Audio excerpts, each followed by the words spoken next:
আজকে শিখব আরো 10টি চমৎকার ইতালিয়ান শব্দ। প্রথমে আছে আলো। আলো এর ইতালিয়ান লুচে। লুচে অর্থ আলো। এরপরে অন্ধকার এর ইতালিয়ান বুইও। বুইও অর্থ অন্ধকার। এরপরে গান এর ইতালিয়ান কানজোনে। কানজোনে অর্থ গান। এরপরে নাচ এর ইতালিয়ান দাঞ্জা। দাঞ্জা অর্থ নাচ। এরপরে হাসি এর ইতালিয়ান রিজো।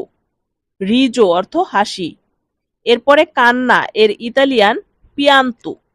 পিয়ান্তো অর্থ কান্না। এরপর সাহস এর ইতালিয়ান কুরাজ্জো। কুরাজ্জো অর্থ সাহস। এরপর শান্তি এর ইতালিয়ান পাচে। পাচে অর্থ শান্তি। এরপর যুদ্ধ এর ইতালিয়ান গুয়েররা। গুয়েররা অর্থ যুদ্ধ। এরপর ভবিষ্যৎ এর ইতালিয়ান ফুতুরো। ফুতুরো অর্থ ভবিষ্যৎ। আরও শব্দ শিখতে চাইলে চ্যানেলটি ফলো করে রাখুন এবং লং ভিডিও পেতে চাইলে চ্যানেলটি সাবস্ক্রাইব করুন।